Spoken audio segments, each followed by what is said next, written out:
All right, hey everybody, and it's me, Yagami, back, and I am so glad to be joined by none other than Soul, who is our Capcom Cup qualifier from Oceania. What is up, my man, Soul?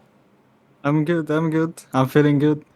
No, the Yeah, group just came out. I've been playing with Angry Bird, and it's gonna be really good.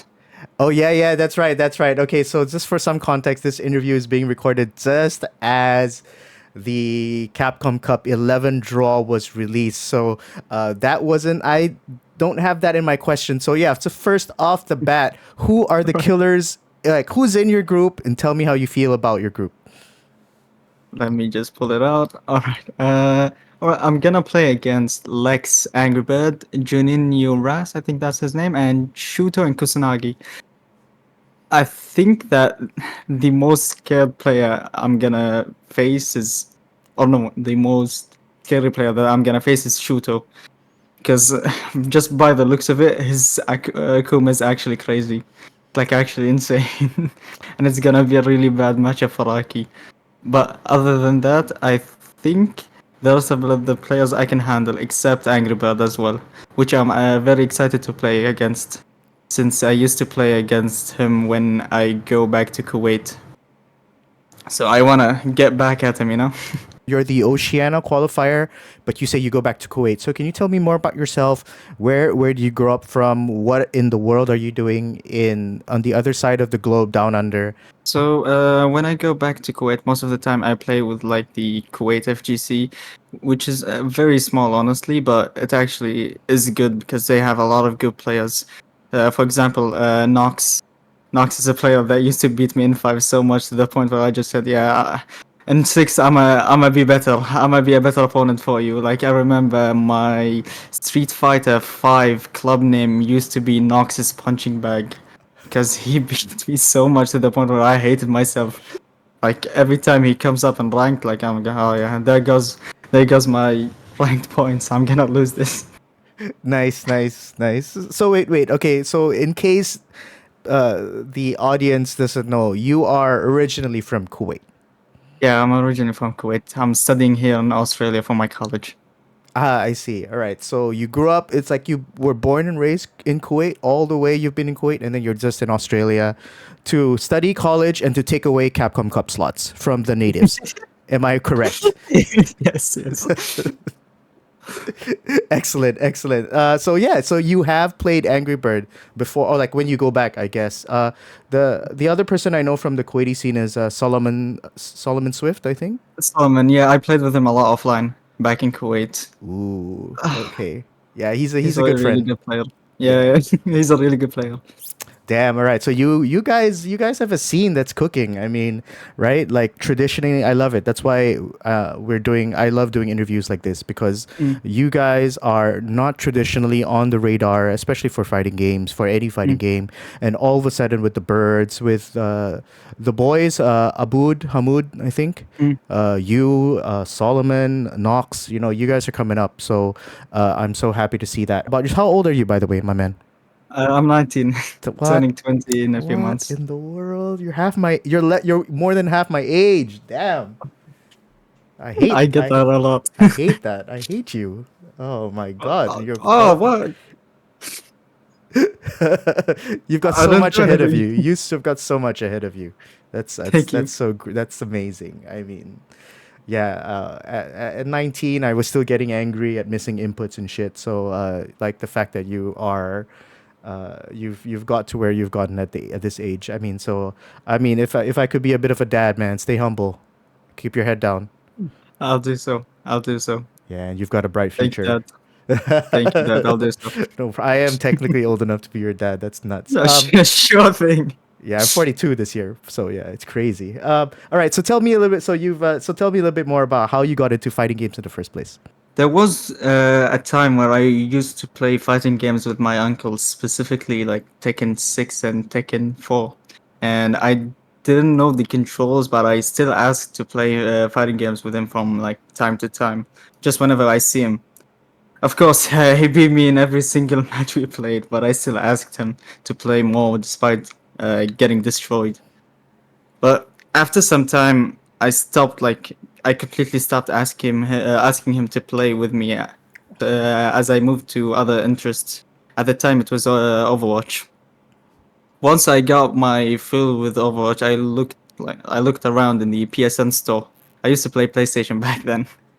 I looked around the PSN store and found Street Fighter 5 on sale. I remember it was around the season 3. Yeah, season 3.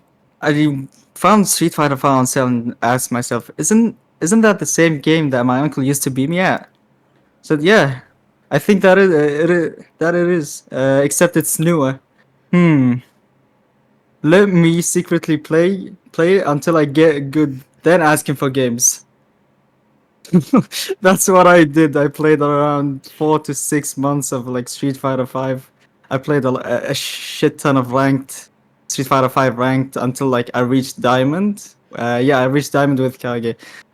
And once I did that, I waited for like an opportunity to like ask him if he wants to play games.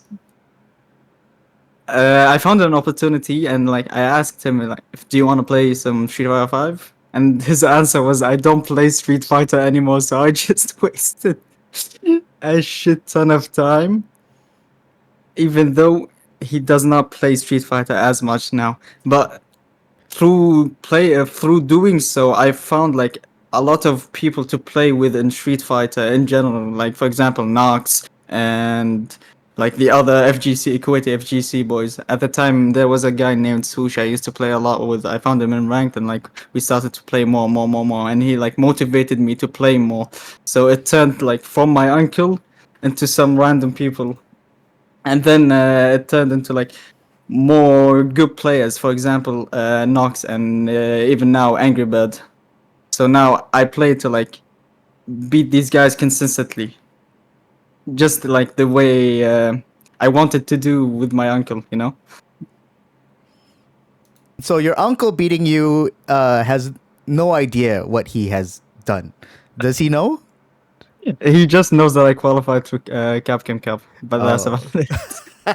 He doesn't know why or like how.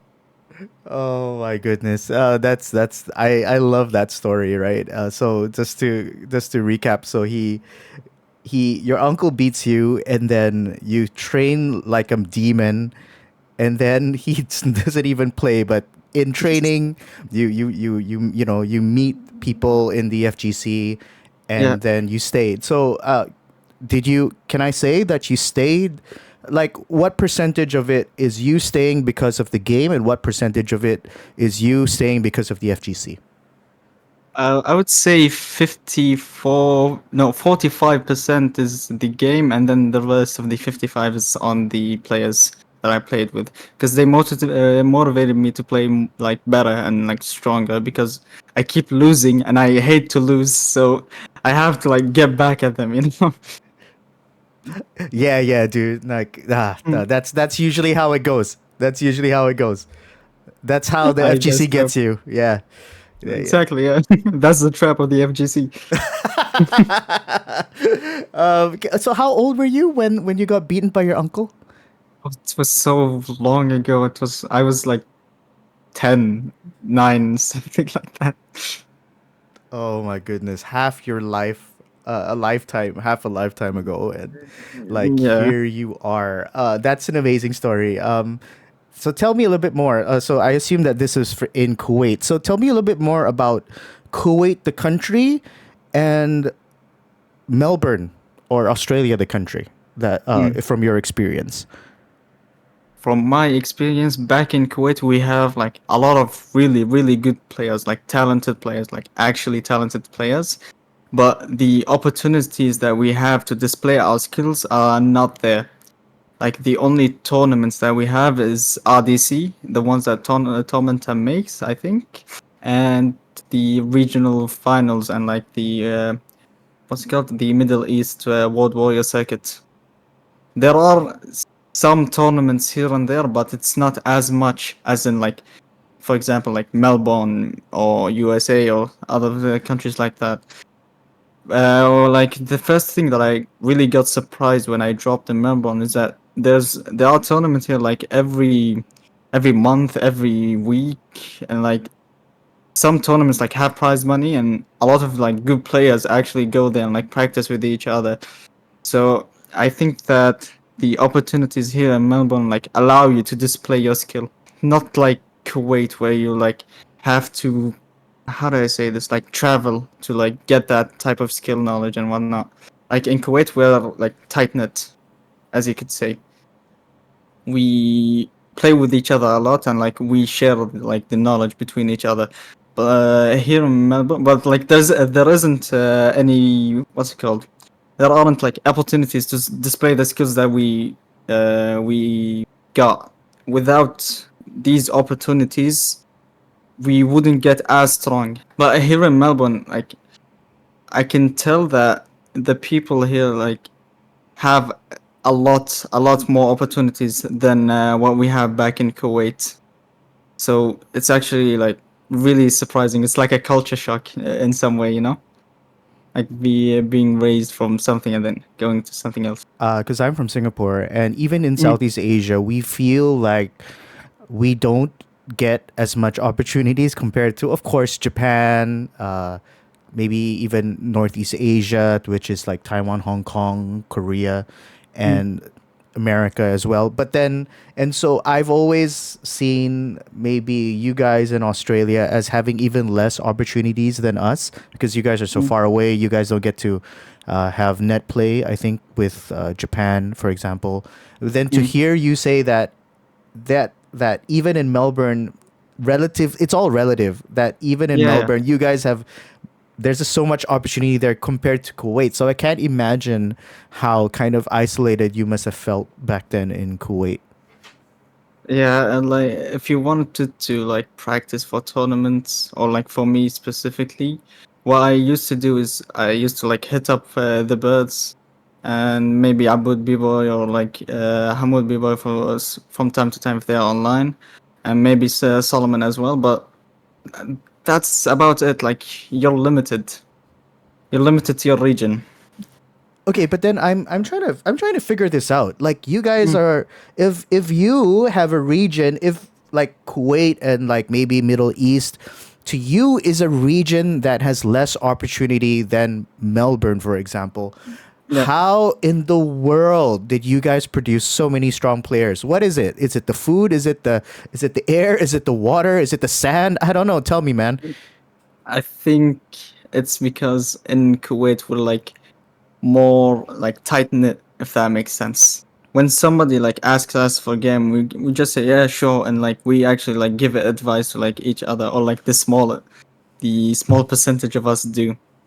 So we like help each other out in like certain matchups. Like for example, I know that Solomon does not know like the Aki matchup specifically, so I help him train with that, and I don't know the Cammy, or not I don't know, but I struggle against the Cammy matchup, and I train with him. So like we build upon each other, if that makes sense.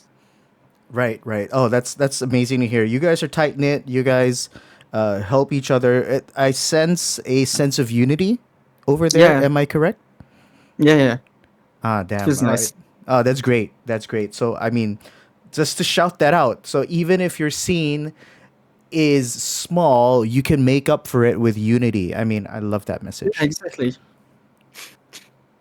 I know so many scenes around the world that have more opportunities than Kuwait, for example, but Mm. I would say maybe on a whole producing not Less. living up to their potential. And I think there's a lot of I've heard a lot of drama in those FGCs, and yeah, right. So Mm. unity is a huge factor in making up for the lack of opportunities. I love that. This is why this make reminds me why I'm doing these interviews. You guys in Kuwait, were there any arcades back then, or did you guys just play at each other's houses from the beginning? Mm.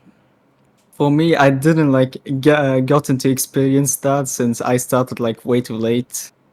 But I started like around Street Fighter 6.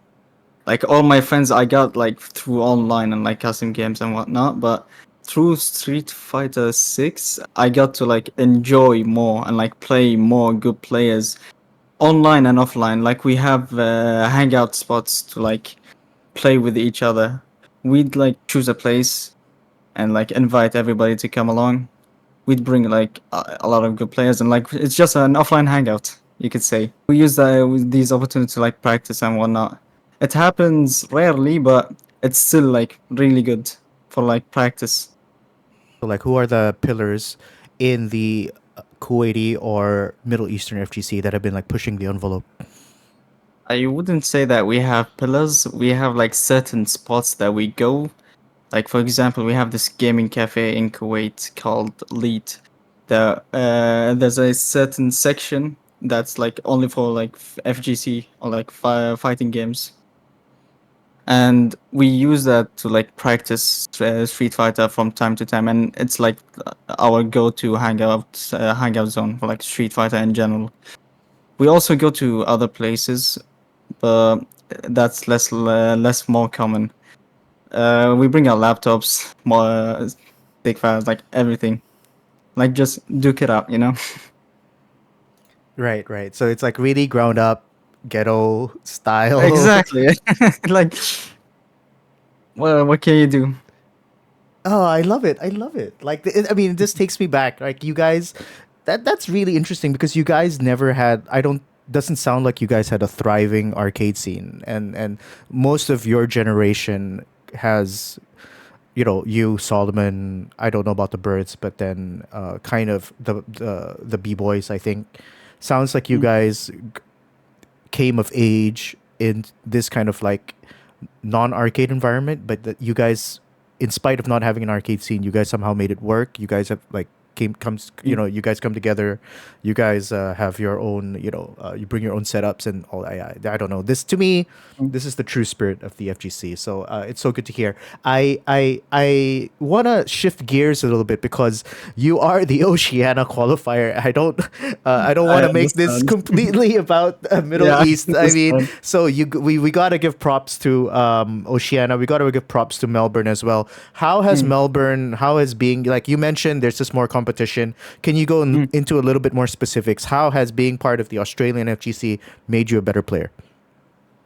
For me personally, the Melbourne FGC like helped me go to more offline tournaments, and I wasn't used to like actually going to offline tournaments and like meeting all the people that I played in ranked, like putting a face on that name, you know, like seeing a face in ranked on oh, it's that guy, or oh, it's that guy. So it helped calm my nerves because I remember my first major was BAM 2024. There was an exhibition where I played against what was it? Who's Tachikawa. When I like went to the stage, my hands were like actually shaking, like to the point where I couldn't even focus. If there are any votes, I hope not. Just don't search it up. But I didn't play good. I forgot like my entire game plan, and like I got embarrassed. I got really embarrassed like at my playstyle.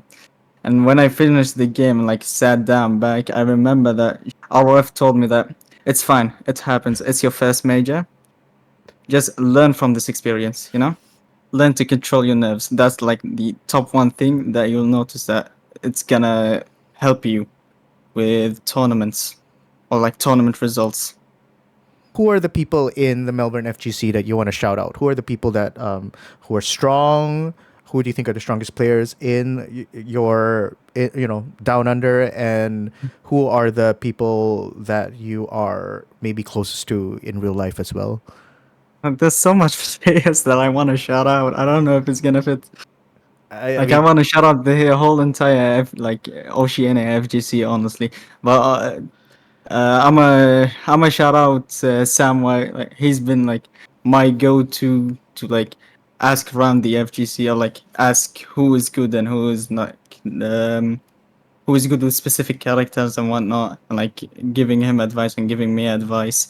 There's also Travis, ROF, Dano, also Shenkan, Zave.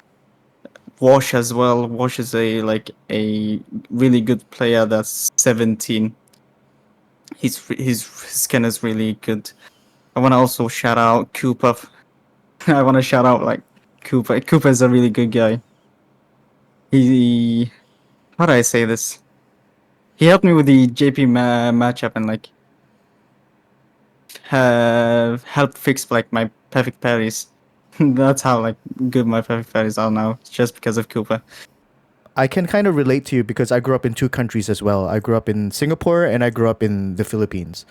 And Mm. so for me, going to a new country, a new culture, and having practically zero friends in a new place, one of the places where I made friends easily was the FGC. Uh, Mm. how has the FGC helped you in, or what factor has the FGC played in helping you to assimilate into your life in Australia? It helped me be like less intimidated by like talking to other people that I don't know, because in real life I barely talk. So like getting to experience like the love that you get from like the Australian FGC is actually crazy. It actually changes you. Like even when I went back to Kuwait, the first thing that crossed my mind is that I'm gonna miss the Australian FGC, man.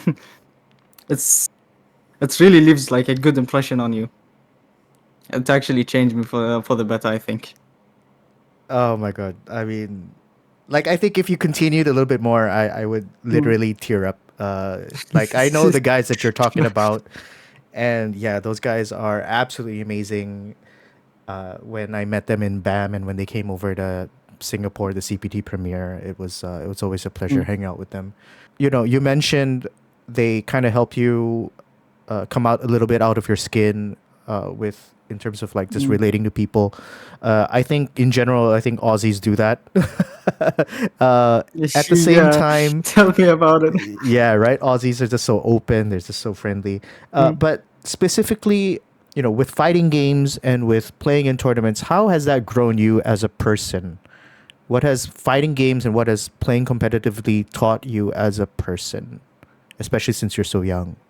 Mm. I think it taught me that even like through repetitive, like constant failures, you could still learn from that and like take the teachings from these failures and like go, literally just go next. That's always what I say, just go next. Like learn from this and then go next. Like always go next. Oh my god, yeah, I love that because I remember seeing you in BAM, and Mm. yeah, when you lost, I mean, I saw you, your head was down. I can still remember a picture of you walking away from that stadium by Mm. yourself. I'm like, man, I hope this guy recovers, man. It's just that I really hate losing. That's about it. Right, but then that's the lesson. You Mm. go again, right? You go again, Exactly. Yeah, you just and go again. you freaking went again and you freaking got Capcom Cup, man. That's an amazing story. So, off the bat, what do you think about Street Fighter 6? You said you played a little bit of 5. You don't have Mm. that much of a history with Street Fighter because you're so young, but nevertheless, you do have an opinion about I'm sure you have an opinion about Street Fighter 6. What do you think about Mm. Street Fighter 6? I think it's actually like going in the right direction. There's a character for everybody, and like there are a lot of different playstyles. Like it's not like Street Fighter 5 where you can't tell who is playing the character just by looking at the character, you know? Like there is a huge difference between watching Shuto's Akuma and Kawano's Akuma. Does that make sense? Like you could instantly know who's gonna play, or no, who is playing that character just by the way that they're playing. Does that make sense? Like in Street Fighter 6, there's a lot of different playstyles, and like all of them can work. Wow. Okay, that's interesting because Mm. that is one of the criticisms that people have leveled at 6. I didn't really play 5. I played a lot of 4 and Third Strike. So a lot of Mm. people, I definitely know what you mean. Where like the moment you see the character move for for 5 seconds, you immediately know who's playing it, Yeah, exactly. and like it's interesting that a lot of Mm. people complain that you don't see that as much in 6, but then it's good to hear that you still think so. I personally, I'm not still not sure. I'm still trying to Mm. figure this game out. So it's just so nice to hear that perspective from someone who's a little bit more fresh. Do you feel that the game is volatile? What do you think of Drive Rush and all that kind of the usual stuff? I mean, do I even have to start with Drive Rush? I think like all the issues are known. Like it's the thing that I really hate about Drive Rush is that it eats away at my inputs. Like sometimes when I like try to press something, it just doesn't come out, and then I get counter hit, and then I go to the corner, and then throw loops, and then I'm dead. Then like there's nothing to like. Oh, okay, I just got unlucky. I guess that's it. Okay, yeah, that's about it. Yeah, I whiffed a jab in neutral, but he decided to drive rush at the same time, and that's it. I'm in the corner. Yeah, like what can I do about that? It's like just let it happen. I guess I don't know. Just lose.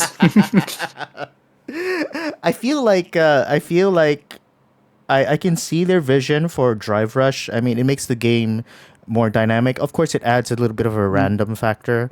I think that would go down easier if the game didn't if the damage wasn't so high, because Yeah, and yeah, the penalty for going into the corner wasn't so high, right, with throw yeah, loops yeah. and all that, right? So then you can, like, all right, once in a while you eat random stuff, and it doesn't feel as bad, but that literally can end the round, either a perfect parry in the corner or a random drive rush. I think it's low risk, high reward. Because in SF6, when you score the first knockdown, it will almost always cascade into more damage. Like, because a lot of characters in this game have like crazy corner carry. So it will almost always cascade into that point. Like specifically for Akuma, Bison, Ken, Rashid, even a lot of characters benefit from that. So they have to rely on that drive rush. So it becomes more annoying because people use that drive rush more. So like I don't know, it just gets really annoying. Why did you choose to main Aki? Honestly, I only play characters that I think that are fun. Because I know that if I didn't play, or no, I play characters that I don't like, I'm not gonna be like motivated. Because the fun is a half of the competition, if that makes sense. If you're not having fun, then why do it? Because if you're not gonna have fun, you're not going to enjoy the competition, and that will like affect your gameplay and like your progress because you're not enjoying it. You're not motivated. So I think yeah, back in season 1 I used to play Ken, but I noticed that I didn't like him as much, but I didn't really have a choice because there wasn't any good characters like around, or like characters that I liked. There was Jury, but I play on pad, so it's hard for me. Or not, I don't think. Oh no, for me specifically, it's hard because I'm not used to like clawing my way or like putting different inputs. So I just stuck with Ken. But I didn't like him as much as Aki. Like when Aki first released, I was like, yeah, that's my character. I'm playing her. Nice. So tell me, what makes Aki fun for you? What makes Aki fun for me is that she has a lot of different approaches to like different matchups, and like the insane depth that the character has. Like I like characters that have a lot of depth. Like every day you can learn something new. Like that keeps the character for me interesting and like still feels fresh. And the availability of micro optimizations, like you could optimize a lot of stuff that really can't be seen. It's like so small, it's like 200% more damage or like 300 more percent damage, but it's still more damage. And for me, that's interesting. Like I wanna do these micro optimizations, even if they were like really hard. And like the best thing that I like with her is like you can have a lot of playstyles with Aki. Like you could be defensive and it will work. You can be like offensive and it will work. Like each Aki has their like own playstyle. Like that's why I love the character. The character is she's like she's really fun to watch. She's really fun to play. I don't know if she's fun to play against because I never experienced that. I'm an Aki, so I can't. I don't think that you would be having fun playing against Drive Rush, Fireball Drive Rush. But I don't know that I'm not on the receiving end. But Right. yeah, And that's you why I have love Aki. answers to Fireball with Cower Crouch and all that. But yeah, Aki, how do you feel like Aki plays the Fireball Drive Rush game? Like, yeah, like how does she deal with that? How is she uniquely equipped to like because it's such a big part of the meta. He has like a lot of good and anti-fireball tools, such as the cow crouch into the dive. You have also the EX whip. You can also like jump. There's something that I do is that I do preemptive EX fireball, and if they do an like a fireball, I would react with a level 3 or a level 2, like from across the screen. So there's like a lot of ways you can deal with it. You can even deal with it by doing just what's it called? The feint snake step, and then perfect parry it when you get up. Because when you do that, you don't have to like wait for the perfect timing. Specifically when they do drive rush after that messes up your input, so you can delay that just by a split second. So like you can what's it called? You can like get the perfect parry exactly. Because it's a consistent timing as she gets up. Yep. Right. So like she can get up in the middle. I didn't know this. She can get up in the middle of the fireball, and then Mm. basically the moment she's kind of like active out of her cow crouch stance is the time that you perfect parry. Yep. Right, right, right. Okay, no, I'm learning. I didn't know that. So, that's great. You mentioned about like different Akis playing differently. Mm. Are I know that you and Broski are in Capcom Cup. Who are the other Akis in Capcom Cup? That's That's it, it. right? You and That's it. Yeah, Broski. All just right. me and Broski. So we have to talk about Broski. How is Broski's Aki different from yours? What makes your Aki different from his? I think that his is more offensive. I think that mine is more like defensive, and how do I say? I'm like playing on the timer for like 50% of the time. I'm like Ooh. reacting to what my opponent does. I think that Broski's like more offensive. He's like more on the what's it called? More on the pressuring side. Like he gets one knockdown and then he just lets it rip. If that makes sense. And he's so good with selecting different like pressuring off options, like switching between like throws, command grabs, even DIs sometimes. All right. Mm-hmm. So tell me a little bit more about your qualification process in Capcom Cup. Did you expect to qualify?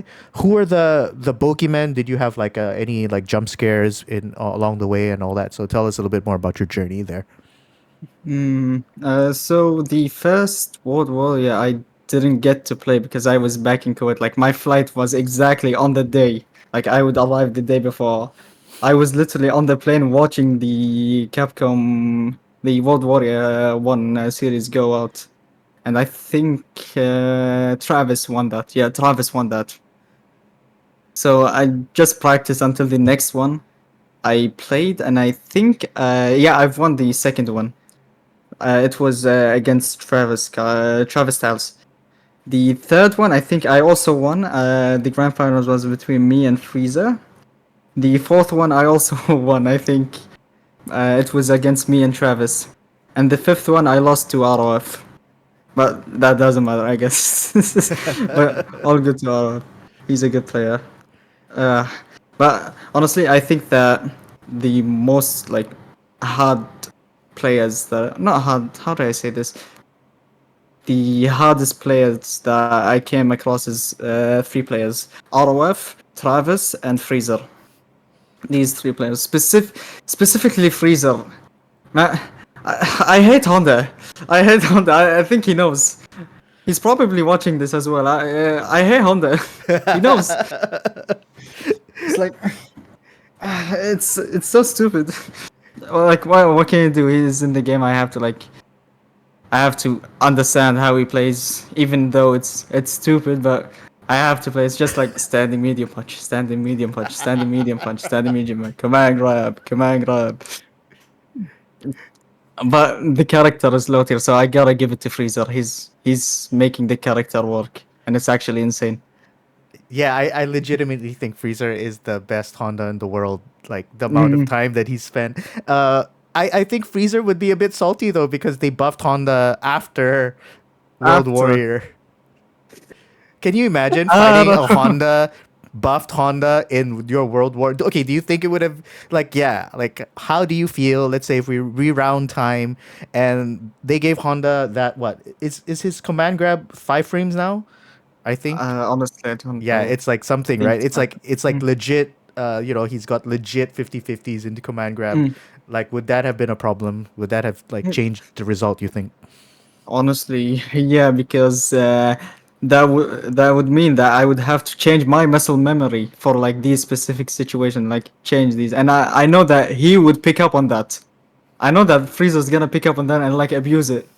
So just no, no. Oh man, yeah, shout outs to Freezer, man. Mm, He's such a he's such an awesome guy and he's an a guy. awesome Honda. Yeah, for Mm. sure. Uh, so all right, so it sounds like so you're saying like the toughest matchup was probably like Honda. This Honda, like right? Honda. Why? Tell me a little bit more about why Honda is a bad matchup for you, or is it a bad matchup for you, or is it a bad matchup for Aki? It's not a bad matchup for Aki. It's actually a good matchup. I just hate playing against like Frieza specifically. Like, ah, he knows how I'm gonna play, so I have to like forcibly stop myself from doing the things that I wanna do. Like I don't know how to say it, but he knows like 90% of what I'm gonna do, so I have to like mix it up like every single time.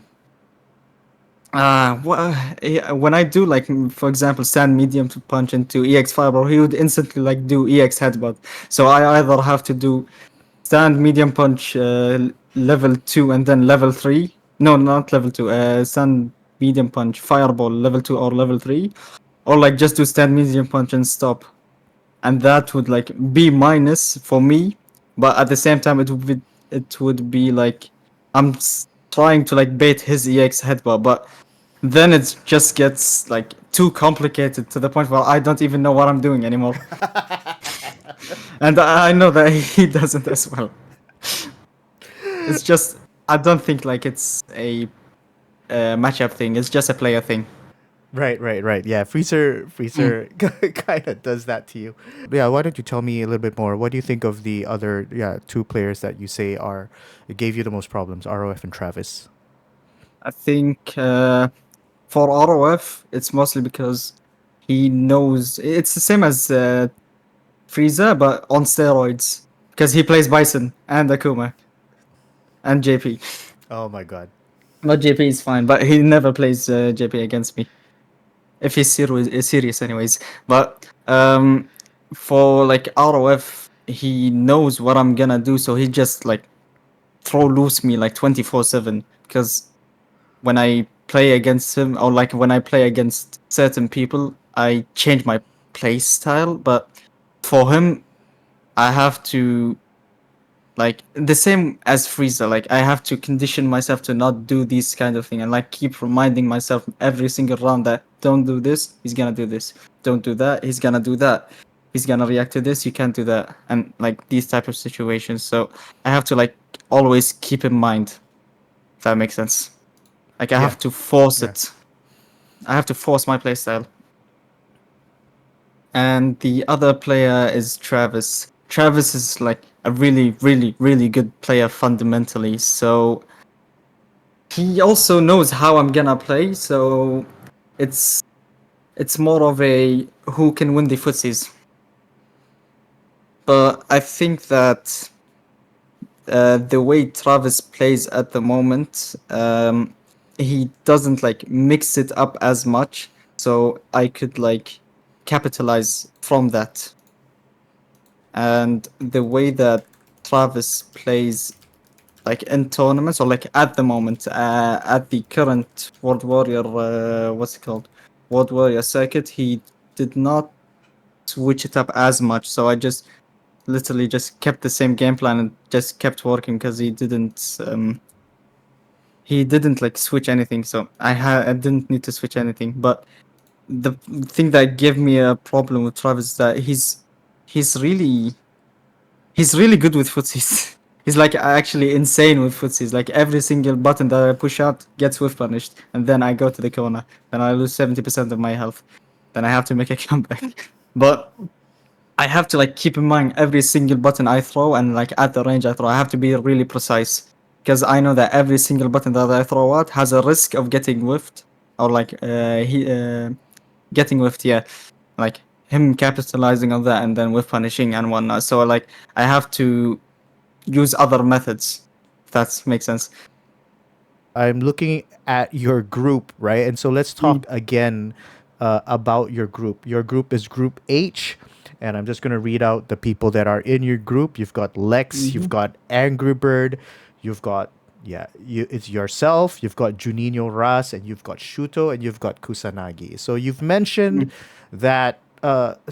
You've mentioned that the person that you are probably most not say scared or what, that's the biggest threat to you is probably Shuto. Mm. So Yeah, that's like this is clickbait right here. So you are more for afraid of sure. Shuto than you are of Angry Bird. Why?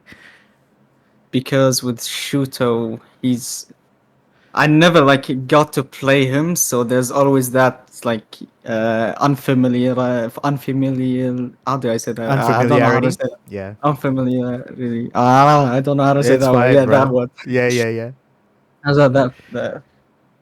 The thing with the Angry Birds is that I played like a lot with him, so like I know how he plays and like what character he plays and what play style he plays. But with Shooter, I don't, and like I don't want to figure that. I don't want to figure his playstyle way too late. So like I have to first of all like practice and then review like a lot of matches and like the way how he plays. Specifically, I think against Hikaru. Speaking of Hikaru, though, you and Hikaru have like completely different styles. Like it's hard for you because yeah, right. Like you could see how Shuto plays against Hikaru, but that's against Hikaru. Mm, And but exactly, yeah. yeah, It's pretty hard, and so like I have to figure that out like on the spot when I go there, or like I have to like watch him how he plays there. So I get to like become familiar through his by his like game plan. yeah, that's crazy. Shuto, of course, qualified through the Singapore Super Premiere. We all saw that. Me and my guys, we saw that live here in Singapore. Mm, No discredit to Shuto, but then there were other people that mostly people were thinking was win that Super Premiere, and for Shuto to like mm. come through clutch is it's a pretty it's he seems to be like really informed right now. How about the other Mm. people? Do you think like there's no everyone in your group looks like tough. Like you have any thoughts off the top of your head? Lex, Juninho Ras, or Kusanagi? I think that with Lex, because he plays Gal, I think it's gonna be like 5-5 the matchup. So I just have to like practice or like familiarize myself with his game plan, and I think that I'll be fine. Like for me, I have to like practice as well against certain things that he does and become familiar with that. But that's on me. And with Juninho, I don't really know the play. I don't know where he plays honestly, so I don't really have a say on that. With Kusanagi, I've watched a lot of like gameplay between him and Angry Bird, and I've watched his UFA run as well. So I think that I'm just gonna familiarize myself with these like with his game plan, and I'll just be fine. I think that this is like one of the hardest brackets. It's not the hardest, Ooh. but one of. I think it's like top three. So tell me what's the hardest bracket? I honestly think it's Group A. Group A: Phenom, Takamura, Hot Dog, Salvatore, Itazan, and Punk. Mm. Right, right, right. So I mean that group was looking okay until I think the last two draws.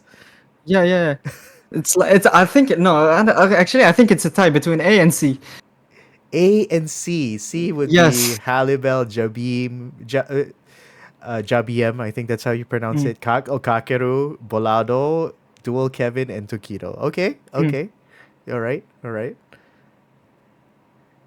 Why do you Like think those are the? I mean, I think it's obvious, but yeah, would you like to tell everyone why are these the toughest? Alright, so I went to Kings of the World and like played there for some time, and I got like play with Phenom for a bit. Phenom smoked me, Phenom. So he's like, just by seeing his name, I know it's gonna be really hard for the other players. Like you also have people like Punk and Itabashi there, so it's gonna be hell. Yeah, Phenom just seems to have a Even different. Takamura. Yeah, Mm, right. Like Phenom seems to have a mm, different gear when he plays in tournaments. I for some reason like he mm. I've seen like I feel like there's Phenom the guy who you watch lounge matches with and all that, but then there's Phenom the tournament player. Feels like yeah he just turns it on. What about Group C? Group C. In Group C, you have Kakeru. Like Kakeru, I don't even have to introduce you to Kakeru. You already know what's going to go on. You have Zangief Balado. This guy's like insane reads. Dual Kevin, like the most consistent player, and Tokido as well. Like it's gonna be a bloodbath.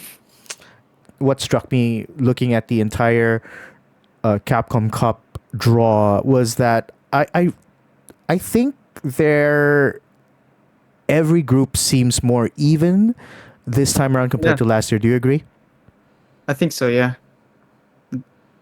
yeah, I really do think so. That it's more like balanced. Yeah, yeah. Last year we had like crazy groups, right? Like, yeah. Mm, How do you feel about Angry Bird being in like? Cause of course they couldn't have predicted it because he's from your region, mm, but of course you drew in as an Oceania player. Do yeah. you feel like I don't know? How do you feel that you have to fight someone from your region in Capcom Cup? Honestly, I'm happy. I want to get back at him. Read that. Whew. Yeah, All right, all right, all right, all right. Yeah, you want to get back at him for what? For yeah, like I creaming you have to. in casuals? It was like 6-4. Like if he would won 7 games, I would win like 3.5, like 4 games. But I still want to beat him because he keeps beating me. So I have to like go back, like beat him. Nice. What do you think makes Angry Bird so good as a player? Like the main thing for me is like his nerves. He doesn't care. He literally does not care about going into Capcom Cup. He's just gonna go there, do his best, and then leave. So they're like that. Like how do I say this? He doesn't get interrupted by his nerves when he plays. He's like a stone cold killer. Like a lot of players that I look up to have these kind of specific traits. Is that they're really calm when they play. They don't care, which is something that I don't have at the moment. But I'm new to like this scene, but I'm trying to develop that later on. So yeah, that's what I think. Right, that's fascinating. Yeah, so much Mm, of Street Fighter, so much of fighting games, and so much of playing in tournaments is so there's so much of it is mental, right? You can have mm, all the tech, but then, yeah, for sure, nerves are a huge thing. That's why I also tell a lot of aspiring players, up and coming players who always tell me that hey, I don't feel ready playing in a tournament because I'm not good enough. No, you'll never be ready until you start playing in tournaments, and then you just got to get that exactly. Yeah. experience. Exactly. Yeah. Even if you lose, you just go next. Like I said. No, I love that. That's Mm, like a life lesson. Talking about go next, and so is has there been an L? You're 19, but at the yes. age of 19, have you had a big L in your life in which you've had to kind of recover from? I think that my two most impactful losses in Street Fighter were when I lost in OHN to Frieza in grand finals, and when I lost at BAM in top 7 because of John Takeuchi. So in BAM, like I said, I was like too nervous, like to the point where I was like sweating mid game and like my fingertips like hurt so much because I'm so nervous. It feels like my hand is paralyzed. When I played against John Takeuchi for like not grand final, but like top 8, I froze up and like I couldn't like think straight. I actually couldn't think straight. I was like, I felt so dizzy, but I still wanted to like prove that I'm good, you know? But I ended up losing 0-3. And that like it stuck in my head. Like, how did I lose 0-3? Like I didn't even, I don't think I even took a round. Yeah, I don't think I even took a round, and like that stuck in my head. And like I didn't play the game for like 2 days or 3 days. Like I just kept lamenting. But after like 3 days, I just thought to myself, "Ah, oh well, I lost. The shame is over. Now what? What can I do? All right. I think I'm just gonna practice, learn from this experience, like learn that nerves, learn how to control your nerves, and learn that I don't have to care as much to get like good results because when I care too much, I actually like don't play as good because I'm too focused on the let's say the figurative win, not the actual result or like the actual game that's happening right in front of my eyes. Like one of the things that you learned, I think, playing in tournaments is like learning to stay in the moment and not thinking about the result. Is that correct? Yeah, because when I played against John, I think like I was so scared of like losing that I actually ended up losing.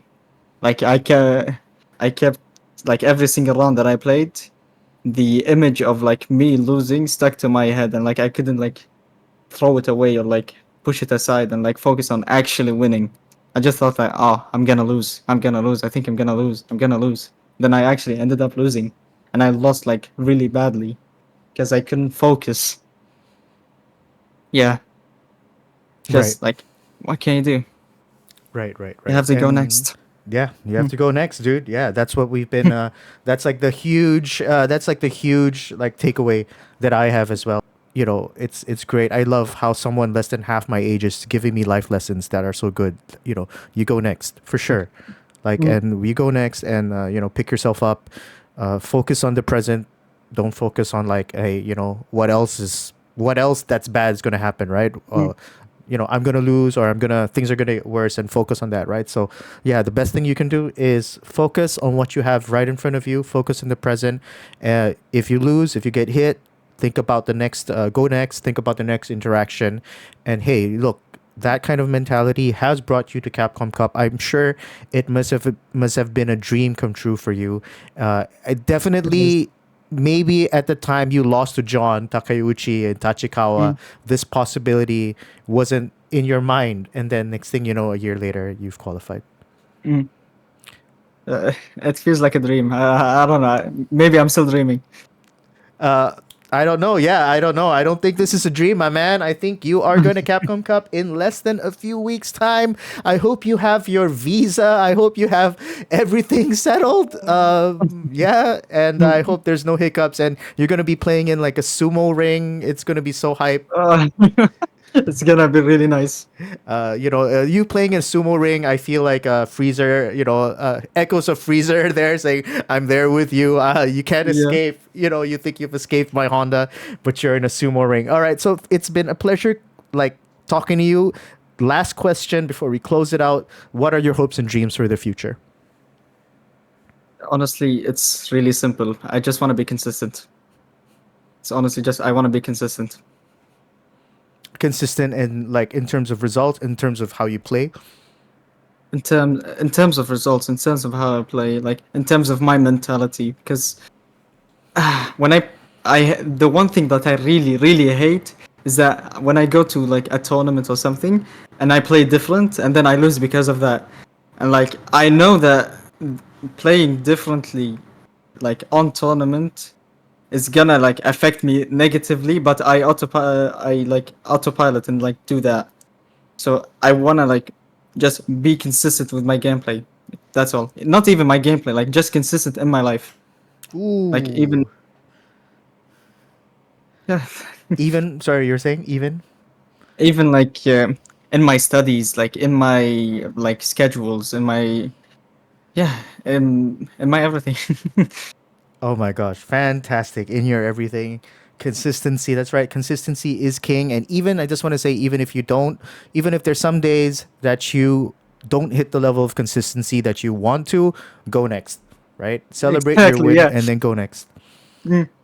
Oh man. All right. So it's been a treat and a pleasure talking to you. You are so insightful, and you have such a huge future ahead of you for someone who is so young.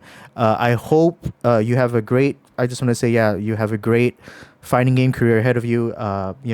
If you, as long as you, yeah, consistent, keep your head down, and I'm sure as you surround yourself with good people as well. And I know the people in Kuwait and in Middle East and in Melbourne are great people at least. So I Mm. really wish you the best. Firstly, in Capcom Cup next month, I am definitely rooting for you and for all the people that I'm interviewing in this series, and of course, just rooting for you in general in your life and in your Street Fighter career. So thanks so much.